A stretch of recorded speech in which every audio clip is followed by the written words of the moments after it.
Hi, beautiful souls. Today I'm sharing a little light on the difference between your beliefs and knowing.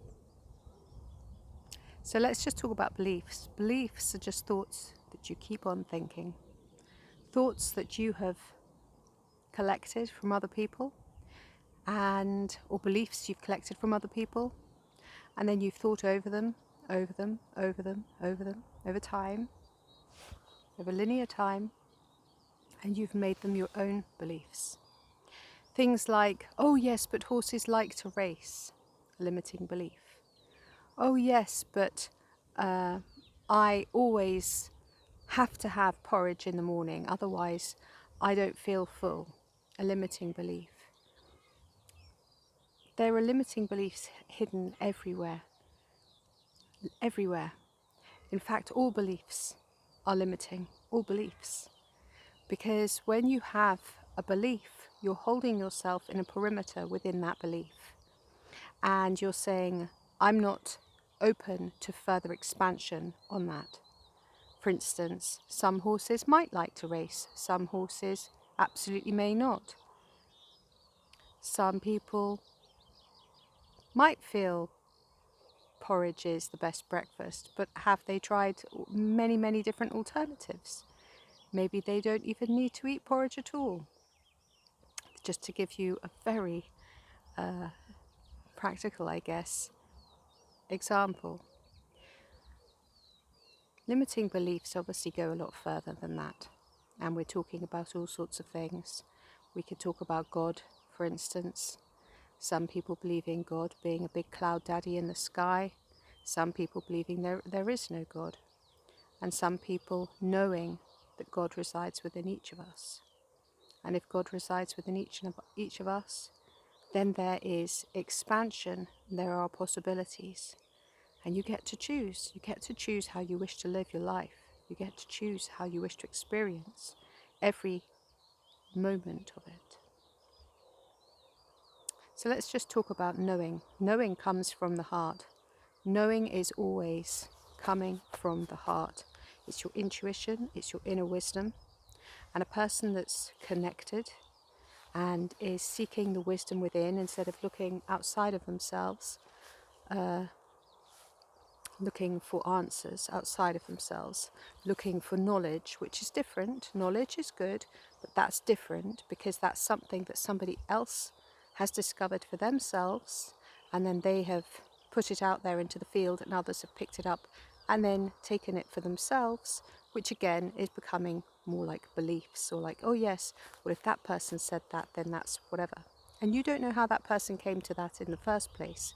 You don't know how that knowledge came out into the field, whether it be in papers, newspapers, films, documentaries, books. You don't know how that arrived there in the first place and what process it went through.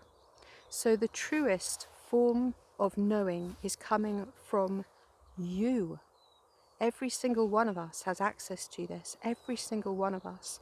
And if you're not developing your relationship with your highest self, your inner wisdom, then what you'll do is you're disempowering yourself by allowing others to tell you how you should be living or what you should be believing in, or holding on to those old limiting beliefs that you've had for maybe since childhood. I know many people hold on to beliefs, limiting beliefs that they've had since childhood because they have adopted them from their own parents and from the people that they grew up around. So I invite you to take back your power, hold strong in your sovereignty, and go within and find the knowing within you. The knowing within you, that intuition. The more you go within, the more you won't even think about it. You won't even think about it. You can walk along and you can just go, I know this. Because you can feel it there. You can feel it there.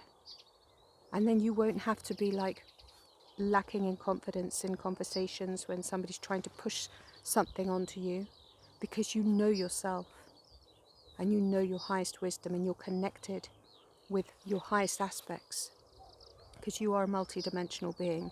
You're not just this this human here in physical form. You're so much more than that.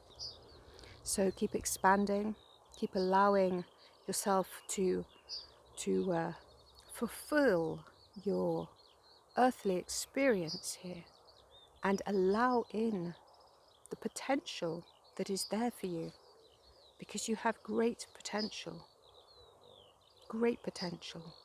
and there's so much that we can actually practice in these physical human bodies, and we're only touching a small, tiny weeny bit at the moment. Humans are keeping themselves so small at the moment because they are caught up in their emotions. They're caught up in their emotional energy, and that emotional energy perpetuates, and then they think, and instead of actually releasing all of that, coming back to the heart, going within and creating responsibly from there, and asking questions like when something comes up, something that might seem like impossible, instead of going, oh no, but that's impossible, because everyone says it's impossible. We all know it's impossible. Science says it's impossible. Instead of believing any of that, don't believe that. Go inside. Go to your heart. Go through your heart. Seek the wisdom from your highest self, accessing through your heart portal. How can I navigate this challenge? Show me. Please. Let me see. Show me the way. And allow the answer to flow to you. Never push, never force. Relaxed, always being relaxed. So there is a big difference between knowing and beliefs. Knowing is something that comes through your heart portal from your highest self. And it's the wisdom through all time, space and realities. And it's the wisdom that you've collected from your multidimensional selves over, well, we can't say time because time does not exist over there. From the quantum. It's all quantum. And beliefs is just something, just thoughts that you've been thinking over and over again, that you've collected from other people, has got nothing to do with you, and that you have allowed to control you. So let everything drop aside, take back your power, take back your sovereignty, and live from your truth, your highest self. Thank you. My name is Zaza. Thank you for watching. Please like, please subscribe, please share if you care to do so. And I wish you all a beautiful day. Peace.